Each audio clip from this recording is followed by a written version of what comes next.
Ice cream lovers, Steve Christensen's my name, the ice cream bloke, self-appointed headmaster of Scoop School. You may be asking, what does CNC mean?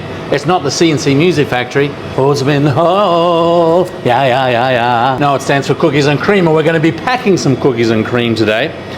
Before I do so, though, I do a little bit puffed out out of that, a little bit of dancing. Do want to thank our episode sponsor, Dan Blessing, the whole crew at ABW Innovations. Did you know what ABW stands for? It stands for a better way. There is a better way to do a lot of things, both temperature monitoring and rolling waffle cones. The Cone Genie, Shop Sentry, he's got it all, Dan. The most intelligent man in the ice cream business. I've said it once, I'll say it again. Their link is down below. Have a look at it. Again, Cone Genie and temperature monitoring have saved my backside 100 times here. You tell them that Steve-O sent you. Oh, and by the way, sometimes I get a little bit of hate for sponsors. Oh, are you just saying this because the sponsor...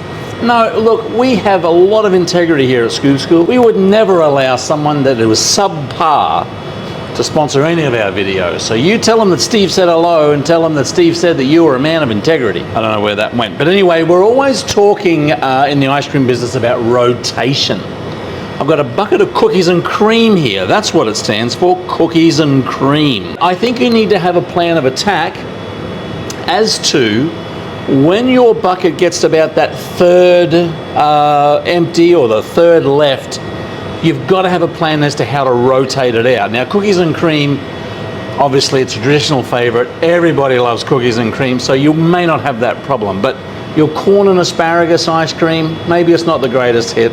It'll get down to maybe a half, maybe a third, maybe an eighth. How far can we go? Maybe a 16th, maybe a 22nd. You've got to have a plan in order to kind of rotate it through. And what's better than actually packing it into pints or, as we're doing it today, half pints. Now, this is a little bit different in technique than you do when you're packing pints straight out of the batch. We have a video on that. I'll have Madeline link that down below here. This is already formulated ice cream. It's got overrun, it's firm.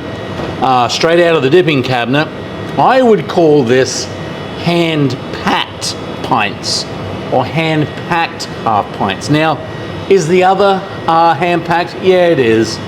But this gives the customer a little bit more of, no, we've hand-packed this straight out of the dipping case. Baskin-Robbins, back way before I was in the ice cream business, and I was a policeman pounding the beat down there in Brisbane, Australia, and that's how I'd pound the beat like this. Because I was a happy policeman. We would go to Baskin-Robbins and they wouldn't have pints set out. They would hand pack pints. And that's what they call them, hand pack pints. So we're going to take a nice big scoop. This is one of the reasons why you want to have some big scoops. This is a number 12 from Bolrath. Tap the water off. This runs a little bit differently. We're going to get two, I say two, but the first large scoop goes in. You're going to place it in the bottom of the cup and then use the back of the scoop to make sure that that corner on the bottom is taken care of. You don't just want to plop a scoop in there and have air around the bottom perimeter. That's going to get icy in the freezer. You don't want that. Once the first one's in, we get a nice big second scoop. Pop it right on the top. You'll want it just a little bit over the edge here. Just like that. So it's on a rise here. You do want to limit the amount of open air that you've got in here. This way I can press the lid on, and as I press the lid on I can physically feel and hear the air being pushed out. So I have very limited air on the bottom, limited air around the top. Again, it's not soft like it would be straight out of a batch freezer, so I'm not going to get all of the air pockets out, but that's the way to do it. Let's do another one here. Nice big round scoop. Again, you want to make sure you're not digging volcanoes as you pop in here. Push it down, take the back of the scoop, push it into the corners. Are you pushing overrun out of it? Yeah, a little bit. I mean, come on. We're repurposing here. Another big scoop. Drop that on the top. A little bit over the rim. Lid goes on. You can hear the air coming out. CNC. So that's how you do it, folks. Pretty rudimentary. You just want to make sure that you get rid of the air. If you've watched our 3 or 4 cardinal sins of scooping, you'll know that we're not digging volcanoes here.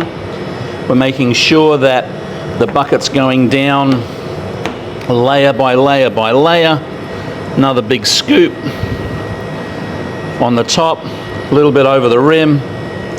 So when we press our lid down, we get a little bit of pushing out of air, product spreads out a little bit, and we're ready to go. Ladies and gentlemen, again, very rudimentary, but the idea is that you don't want to leave a product like this sitting in the dipping cabinet, the last 1/8, for any more than you have to. Remember, we're all about rotation.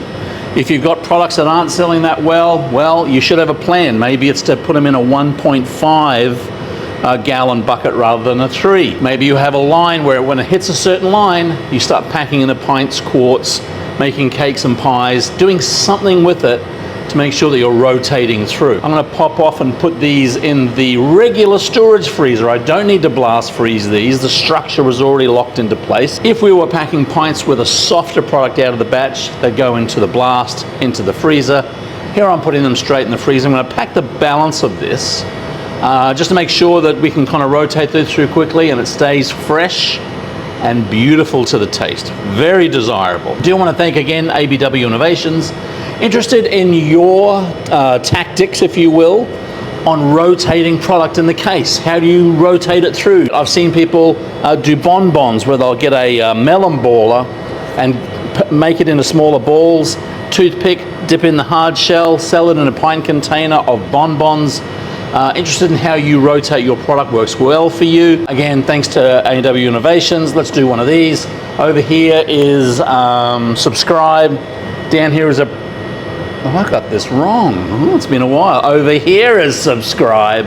Down here is a pretty awesome video, and over the shoulder this time takes you straight to scoopschool.com. So keep on scooping, folks. See you in the next one.